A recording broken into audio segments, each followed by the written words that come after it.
Hi, I'm Alan Ross. I'm the managing editor of APC Technologies. We are at the IEEE PES Grid Edge Conference, one of the sponsors of these interviews. And our other sponsors are Dynamic Ratings and H2 Scan. Enjoy these interviews. My next guest is Thomas Lee. He is the co-founder and CSO, Chief Strategy Officer at Derapi. Tom, tell me a little bit about how you got involved with the power industry in the first place. Sure, Alan. First of all, thanks for the chance to chat today. Really appreciate it. My background, I'm an engineer by training. I started electrical engineer by training. Started out my early career actually in semiconductors, designing computer architecture, actually analog and RFICs, and actually ended up going to grad school to do some stuff in optoelectronics, 3.5 semiconductors, actually, and medical devices. I got into the power industry actually through an IEEE USA Congressional Fellowship. Oh, really? Yes. Good. By 2009, I got a chance to. I got the opportunity from IEEE USA and got a chance to go to DC and serve on the Hill in the office of then Congressman Jay Inslee. He's now the governor of Washington. But I was there and had an opportunity to serve on his energy and climate team. And that was 2009, so early Obama administration, a lot of new investments in clean energy. There was an effort to pass a climate bill, a cap and trade carbon price bill, and I spent a lot of time working on that, among other things, in his office. And it's hard to be around Jay Inslee and not catch a passion for climate, and really just an incredible experience in his office. I have a tremendous amount of gratitude to IEEE USA for that opportunity, a career-changing one for me. And really, the one of the biggest learnings I took from that experience was around the interplay of science, technology, and policy. What an incredible interface, right. Science, technology, and politics. Well, and business, actually, I should say science, technology, business, and policy. So, the technical aspect, the business aspects, the policy aspects, and this kind of interesting triangle. And it's led to a very interesting career sort of at the interface of those three, being a translator and an occasional, let's say, falsehood detector to keep this clean, right? You're the fact checker of or at least just keeping everybody honest, right? And right. Because I understand a lot of things about those different areas. But where this comes down to getting into the power industry is actually coming out of that fellowship. Wanted to get a little bit of business experience, spent a couple of years as a consultant at McKinsey. So I sort of joke that it's a way to get... Nice job. You learn a lot, you work hard. You work hard, you learn a lot. In some ways a way to get some MBA type of skills and experience without actually having to go pay for one. But like a great experience. But as many consulting careers go, you do it it's good for a time. And for me, I wanted to get back into an operating role at a company, and then got an opportunity to join Enphase Energy just before their IPO in 2012, and was there doing some market strategy type things. Again, playing on my McKinsey experience, but then really was able to embrace that sort of triangle that I talked about of business, technology, and policy as a product manager. And I, at Enphase, that was a stage where they were starting to expand in a lot of international markets, spent a little bit of time in Europe, a lot of time in the Asia Pacific, Australia and New Zealand in particular. During a time where the grid there was going through just an amazing explosion of DERs on the grid. I mean, at that point, you had there were a lot of circuits where 25 to 50% penetration of solar on the distribution, on some of those distribution circuits. They were seeing all the kinds of problems with DERs that many people are talking about here in the United States. They were experiencing them a decade ago. And so I, as part of that, was able to see, almost see into the future in some ways with respect to the U.S. grid, and see the problems that were coming, and also some of the solutions that were coming. I think one of the things I love about Australia is that the people there, they're highly innovative. They're willing to tinker with things, right? They like to try new stuff, and had a great time learning from them.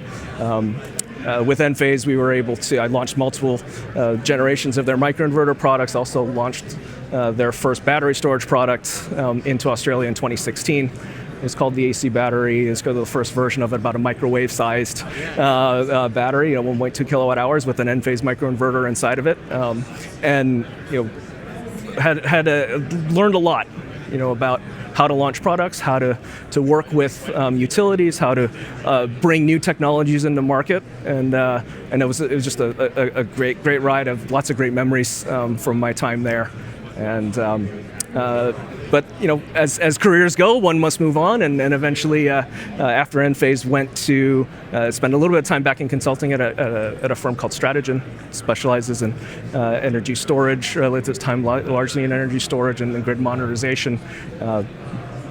There was a lot of interesting interactions, again, between particularly the technology and the policy aspects. That group there is heavily involved in a lot of the regulatory sides of things. Within this space, and so learned a ton there again. And again, with most consulting careers, I decided to move back into an operating role and went to AutoGrid, and had again more learning there as a product manager and the product owner specifically in their data infrastructure team, and that's where I started to realize. All of this power of DERs really depends upon us actually being able to communicate with them. And there is this big challenge of getting access to this data, right? And being able to coordinate between the different kinds of devices that are, that exist on the grid today. And so it gets back to, again, this triangle that I was talking about, because there's different business interests involved here. There's technical challenges here as well. And then, on the policy side, lots of new things that need to happen. So this triangle keeps giving and giving for me. Yeah. So at some point it had to come to, is DER API, is that Derapi? Derapi, that's exactly right. And you came about distributed energy resources? Okay. Application programming interface. I get it now. I was about to say, where did the name, we're going to get into Derapi in a minute, but switch gears a little bit. We're here at the IEEE Grid Edge Conference, and as part of the steering committee for that, we were all together saying, okay, they came to us and said, hey, look, we have IEEE PES-T&D every 2 years. In between, we want to do something. Why don't you all put together a Grid Edge conference, okay? And it got born. And, I think our content is brilliant. We've got a lot of rooms filled upstairs. But I've asked everybody I've interviewed, define the Grid Edge. I got a whole bunch of define the Grid Edge. So I think of it not so much as a place or a geographic point, but really as an idea or a concept of talking about energy near or at the point of consumption. So a lot of my focus is behind or on the customer side of the meter, I should say, right? But you could also extend that, just slightly sort of proximate, right, to the utility side of the meter as well. But it's really about sort of, that interface between that electricity user, right, and the larger bulk system. Okay. So then you introduce DER into it at the grid edge, and it's not a user, it's a supplier. And you got battery storage at the grid edge. Now you got electrification at the grid edge. Talk about, because you're going to talk about the problems that all of that creates at the grid edge. Yeah, so I would say that it's, DERs, they're not just generators or providers, right? They actually go both ways, right? If you think about a battery, it can be both, right? A lot of the things that you can do on the grid edge with now new controlled loads really is about managing and modulating how those loads behave. And I think we're here. This is an IEEE conference. I think we've talked a lot about people talk a lot about the technical issues, right? The technical challenges of having generating sources out on the edge of the distribution grid. You're talking about now a lot of the sources being variable, right? So now your generation is variable, whereas before it was more predictable and your load was mostly variable. All of those technical issues of managing, again, frequency and voltage and things like that. But one of the things that I think is really that we often miss in an engineering conference like this is actually the human side of it. That because you have all of these devices who can now be resources on the edge of the grid, you've introduced a whole new set of stakeholders who weren't always in the conversation before. Right. And all of these new stakeholders and all of these new devices and capabilities are upending our assumptions about how the grid works, about how the business of electricity works, right? And how to do things. And these new stakeholders aren't always in those conversations. And so there's actually, I'd say, like, there's the human challenge here is actually a trust and understanding issue, right? Because these folks have, they're new. They don't really know how the history of the industry or how it works. They may not be familiar with all the technical issues there, but also the other way around, right? Traditionally the distribution utility hasn't really had to put themselves in the shoes of the customer. They, it gets to the meter, they read the meter, and that's really kind of all they've had to do. It's not the case anymore. Right? And we need to find ways to actually bring these sets of people together. We're here at a Grid Edge conference, and it's the first time we're doing it, but what I've been hearing so far has largely been from the perspective of the grid operator. We're not hearing as much of the device manufacturers, and we're not hearing as much from the customers, right, about what they can bring to these challenges. And so we need to find ways to have those conversations because we're not having enough of them. You gave a perfect reason for why we created the Grid Edge Conference, is because it is a much more complex world that is going to require a lot of and you think about it, there are 50 state agencies that monitor, right? What a stupid way of monitoring a national grid is have California and Georgia and Mississippi and Louisiana. I mean, it's just not the best way because they're all politicians. And there's, on top of that, you've got 50 state regulators, you've got a federal regulator in FERC, you've got 3,000 different distribution utilities, right? And then go from there, and how many different device vendors, right? And all this thing, the number of stakeholders in the industry has suddenly ballooned, and we're still, I think, all of us are still trying to figure out how to work in that kind of an environment. So Derapi, as a co-founder, you had to figure out how is Derapi going to work in that environment? What is the solution that Derapi brings to the market? Yeah, so I'll take a little bit of a step back and talk about how we started the company. My co-founder, Jake Masters, and I was actually, after AutoGrid, spent a little bit of time in the venture community, and I was working at a venture fund called Union Labs, and we were sort of looking at starting, how do we start new companies and things like that out of the fund. And we'd done it a couple of times, and we had came time to kind of do another one. I said, to the partners, I'd like to it maybe makes sense for me to actually do one more and take it with me. And I think they agreed. It was probably a good thing for me to do. And so as I was going through the research, drawing from my experience at both AutoGrid actually and at Enphase, thinking about, hey, all of these devices out here that we've got, they're generating a lot of data, right? They are grid sensors, they're radiant sensors, they are instrumentation effectively out there on the grid. What could we do with all of this data, right? And lots of interesting things. And as I was doing this research, got connected with my co-founder, Jake Masters, who was co-founder of a company called Enmetric, eventually also CTO at Redaptive, which is a CNI energy efficiency company. And it turns out he was sort of seeing the same thing coming from sort of the building technology side, right? Lots of data around. What can we do with it? Because there's a lot out there, and most companies who have it actually aren't using it to its full potential. And in some ways, because they don't have access in some ways or can't see a lot of the use cases where you could use it. But as we dove down each of those different potential use cases, it always came back to those are great. That could be a really interesting way to use this data. How are you going to get it, right? you start with this assumption that you have it, and then you realize, but then once it comes down to getting it, oh wait, you actually have to do all this, and that sort of again touches on some of the experience I had at AutoGrid, and then also a little bit at that Jake had at Adaptive as well, was that every time you want to actually interface with a different type of device, it is a custom software integration, right? Which carries with it a lot of effort. Right, we have teams of engineers. That's all they do. Right, is work on either establishing or maintaining these integrations. And every company in the industry who does this has to have a team like this. Right? But we don't think it has to be that way. Right, other industries, banking, telecom,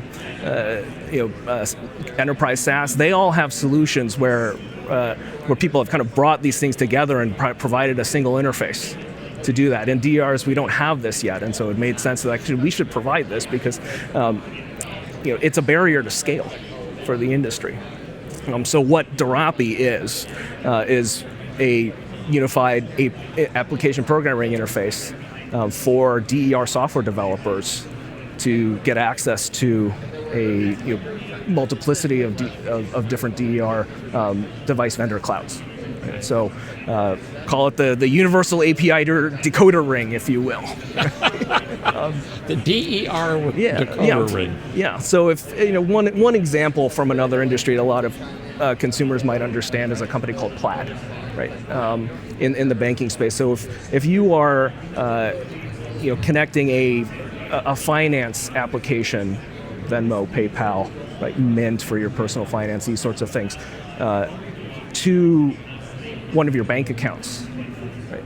Instead of those software providers actually having to make arrangements with each of these banks, they do one integration with Plaid. Plaid has already done all of the integrations with all of these other banks, and so they don't have they just have to go to one place to get all of this information, right? And it's all authorized by the customer, right? It's fully secured. It's and done with the customer's full permission and knowledge. So you've managed security, you've managed privacy, all of these things. But for the industry, it's it simplifies everything. So that gives both the software provider and actually the data provider, right, the bank, the ability to take those resources away from having to manage infrastructure because somebody's doing it for you, and being able to then taking those and innovating other new products, right? And so you've seen this in the finance space. Like suddenly there's all these new interesting finance products that people can use and tap into to manage their money, right? Because now it's really easy to kind of see see where your money is and be able to move it back and forth. We'd like to do the same thing in DERs, right? Allow the software providers an easy way to be able to get visibility and to communicate with all these different devices, regardless of what kind of device it is, regardless of who made it, right? And be able to then have that infrastructure managed for them, right? Take that team of engineers that was just doing software integration and actually deploy them to innovating new features for your customers. And the same thing on the manufacturer side, right? Because if you have all these software providers trying to work with your APIs and provide additional value to your customers, you've got to maintain and support that infrastructure. Again, if somebody else has done that for you, you can take those customer service resources and put them to other things. Right. So it's almost as if you're a translator for the DER industry. Yes. I mean, yes. You're making Absolutely. It easy for everybody to speak the same language, learn from it, and then it'll be interesting. Do you have a use case for how that data then gets to be used in a positive? Because we talked about it. Give me an example of how it's used. I've got a number of different examples. Let's say, a classic one is a virtual power plant. Right. So if you are a virtual power plant provider and you're trying to aggregate a number of distributed energy resources, across the grid, you need to communicate with those the devices that are owned by these customers, right? And you could have these customers could have solar inverters, they could have battery storage, they could have EVs, they could have heat pump water heaters or HVACs, all made by different manufacturers. So you say could have, they will have. Well, actually, yes, they will have, right? I don't know of anybody who makes all of these things. That's right. And so what would happen in this case is, like, okay, say this VPP provider a customer wants to join up with a VPP provider, right? So what would happen then is, if that VPP provider is working with Derapi, right, as part of the onboarding process for this customer, right, there's an authentication process that happens where that customer authorizes Derapi's VPP customer access to the data that's being housed in the cloud of their, say, battery storage vendor, right? And there are established secure processes for doing this, again, used in other industries. Through that process, then Derapi would basically, like you said, translate the data requests actually from the VPP provider. Says, okay, I want Alan's house to be able to provide 2 car. Yeah, exactly. I need 2 kilowatts between 4 and 5 p.m. tomorrow, right? Okay, that VPP provider would send that signal to Derapi. We will route that to the appropriate manufacturer's cloud, and then that manufacturer will tell your EV charger to cut back 2 kilowatts between 4 and 5 p.m. tomorrow. Same thing if it needs data, similar kind of process. It's a great business to be in. I mean, I've never heard anybody even close to doing what you guys are doing. Not even close. Well, thank you. Appreciate that. So how did you? I mean, somehow you had to say that was a need, and it's a pretty big. Yeah. What you're doing is a fairly complex demand, right? Yeah. On you. Well, a lot of it, as I said, both my co-founder Jake Masters and I experienced having to set up this kind of an environment at previous jobs, right? Like we've experienced this pain personally, and so we were like, hey, between the two of us, realized, like, okay, Jake had to do this, Thomas had to do this. I'm sure everybody else in the industry has this problem as well, and it's actually not the value-added step for any of them, right? It's a cost. It's entirely a cost center, and it's non-differentiated. So. That's an opportunity to amortize this as a shared service. Yeah. And as we mentioned, we've seen this in other industries. Like I said, Plaid was one example. Twilio is another example in the communication space. Zapier for folks who use in enterprise software. This model exists in other industries, and all we're doing is taking that same model and bringing it here to the electric power space. I love it, Thomas. Derapi. Good luck. Thanks a lot. It's an interesting concept. We will be talking again about the technology part of this thing, but thank you. Okay, absolutely. Thanks a lot.